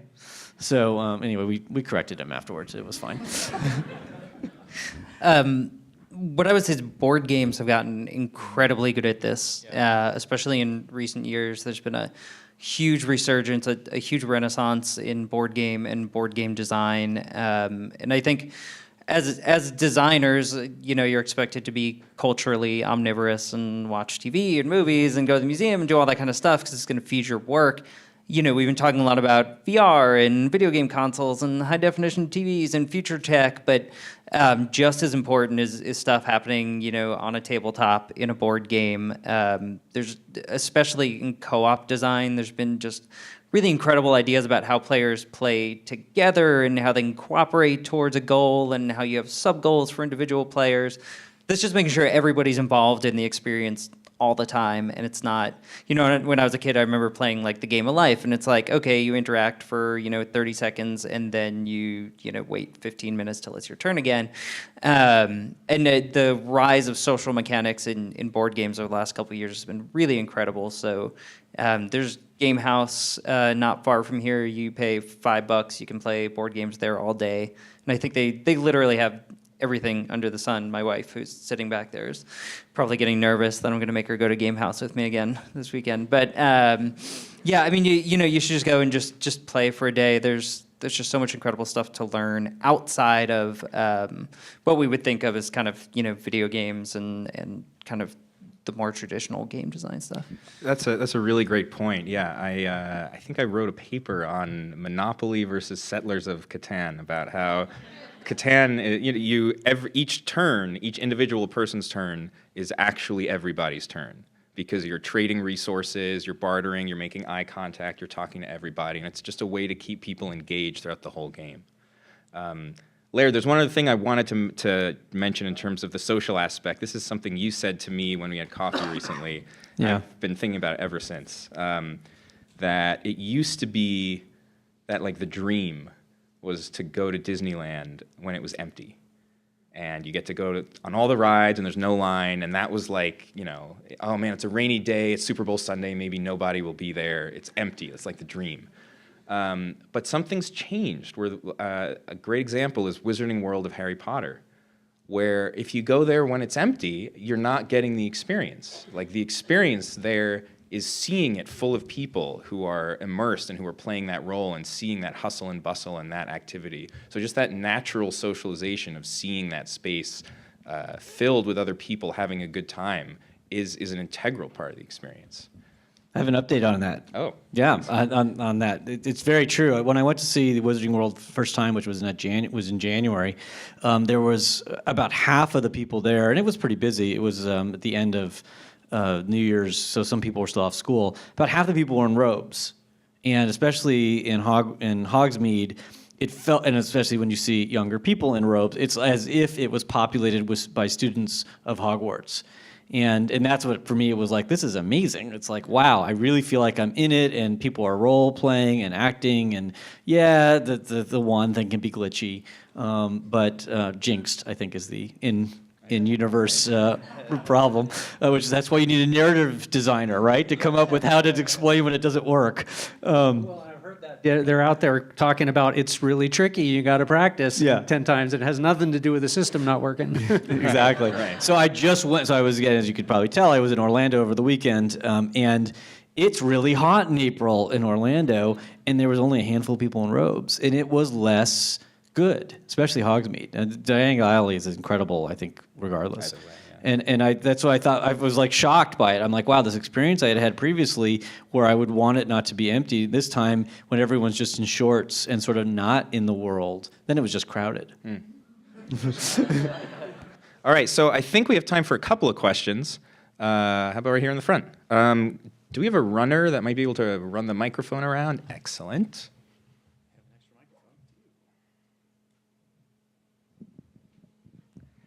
Thank you, Tricia. Okay, and can you just briefly say who you are and where you're from?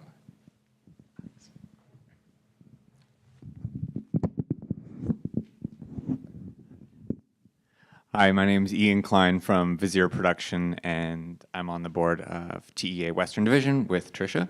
How do you weigh the use of personal devices as a key to unlocking interactive experiences versus technology that's given to them? And is that the goal in the future, to use powerful consumer electronics that people have on their person, or is the novelty of the technology always going to be part of the experience? I mean, from our perspective, when you look at the Kim Possible project, that was literally handing out cell phones because that was an amazing thing that not everybody had. And mostly, even if they did, there was like 100 different versions of it, and we couldn't design for all of that. So on some level, there's a nice thing that we've got, everybody's got a supercomputer in their pocket. But depending on what the experience is that you're trying to design, sometimes that's going to be kind of face forward, and sometimes you want to hide it. Like the Pirates Adventure game, that literally was an RFID chip inside a paper card and a map. And a lot of the story context and instructions came from the map. Your RFID card was literally just the thing that told the game engine what state you were in, which interaction point you went to, which choice you made, that kind of thing. So I think it really depends on what you're designing for. What is the story? What is the franchise? And what is the game mechanic? But it is nice to have that technology in your pocket. You can leverage that. What the challenge for the Pirate one, and I think where it struggles a little bit, is you don't have the opportunity to just have Jack Sparrow call you up on the phone because that's wrong. So there's supernatural elements of that franchise, so you can have characters talking and they just can't call you.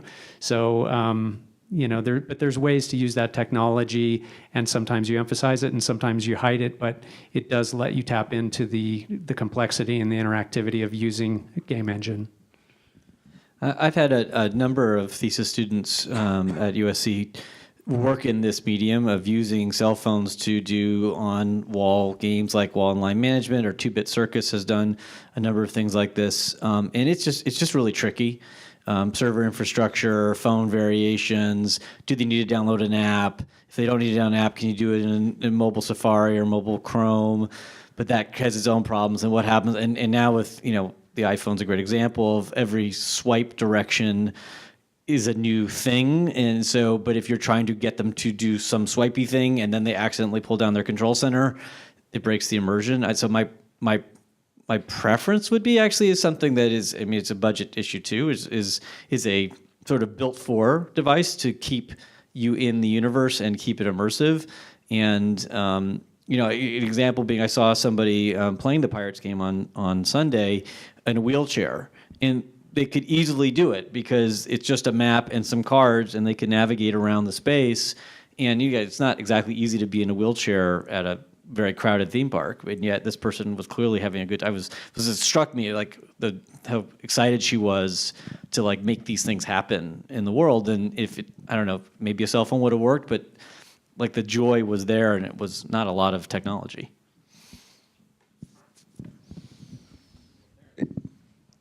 In the blue shirt, please.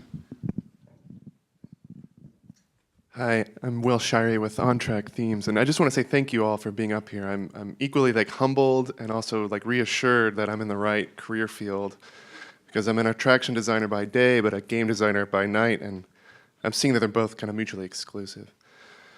So my question is really, I'm looking for a personal opinion for each of you up there. What do you think is the greatest game? The Curse of Monkey Island.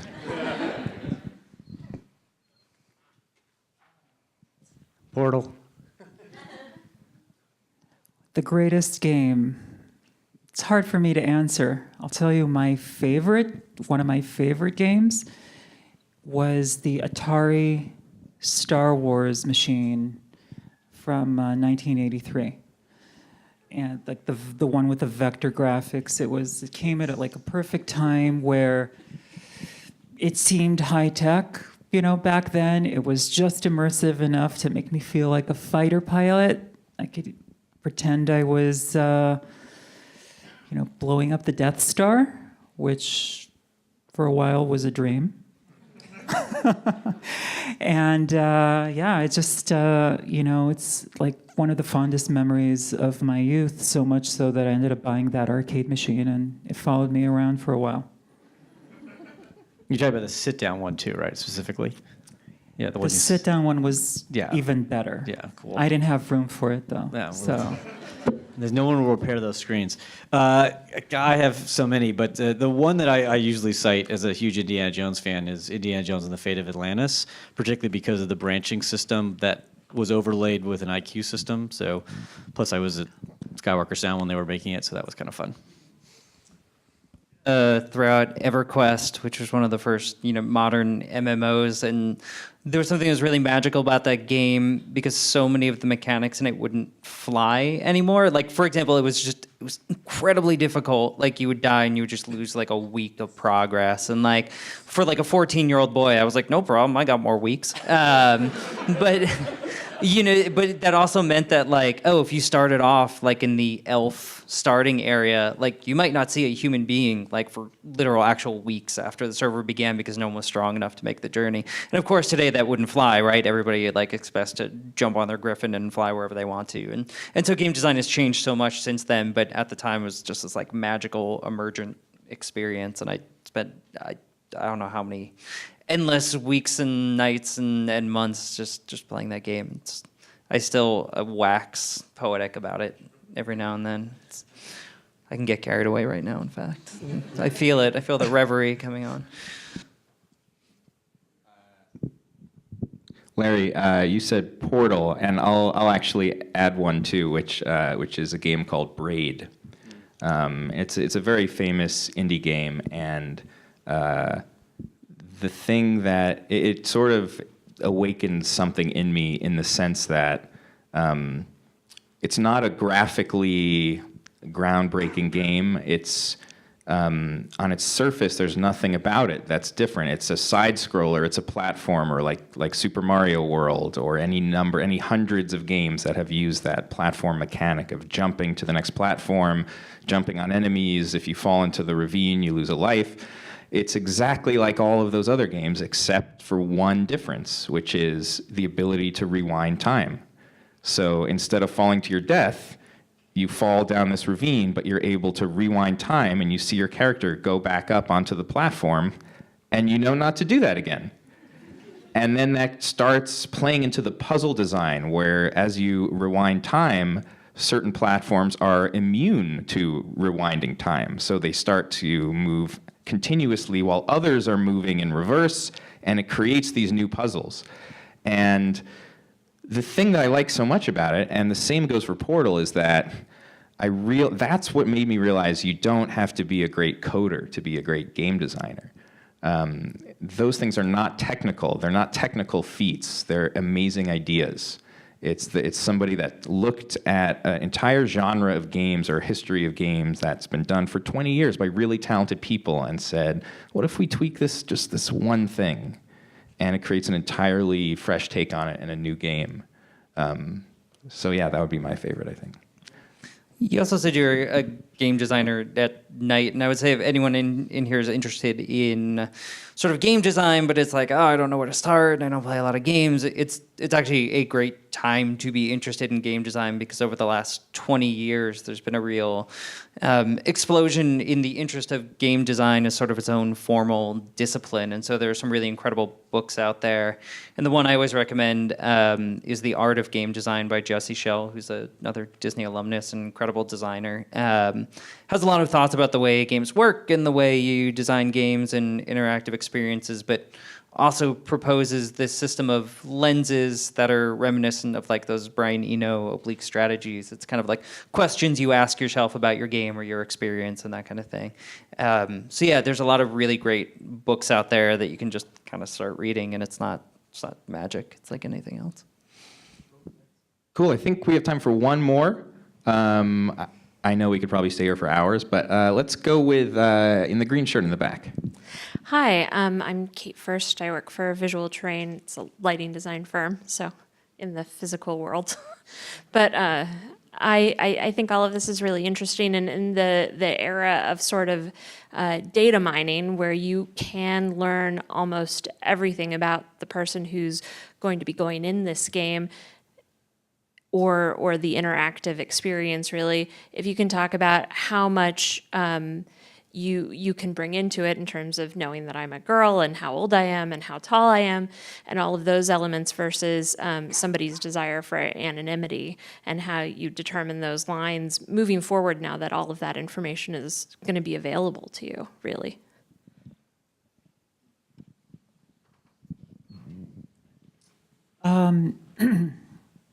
I've worked on a few different projects where they really depended on this knowledge.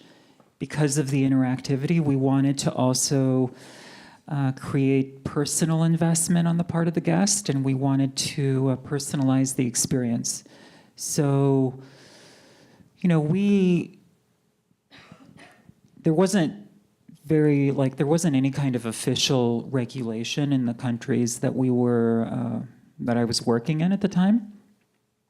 And so, by the same token, though, we just wanted to use that data for the purposes of enhancing the experience. We didn't want to tread into invasive waters. We didn't want to invade people's privacy and so forth. So we just would say up front, we created policies up front that would very transparent how we use the information. We let you opt in for further use, for more commercial or further monetization of that data. And you just play it, that particular project, we played it safe. Places like Imax, today, you come in, you sign, there's certain waivers that you sign, we collect certain information, but we're subject to, the rule of law. We can't collect data about, kids under a certain age. We can't make use of data outside of a particular scope that's covered very explicitly in our waivers. We try to anonymize any data that we collect that we then want to reuse to understand, how our marketing lands or how the experience lands with people. And so we try to be very careful in not making people feel uncomfortable.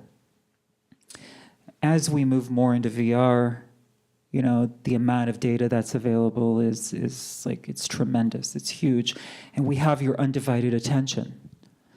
And so, that whatever it is you're looking at, listening to, paying attention to, or doing has even more value because we know you're not multitasking. And so as that medium and as those platforms develop, they require, the industry to take itself, by the moral sort of bootstraps and develop very ethical and responsible guidelines, I think, so that this kind of data isn't abused.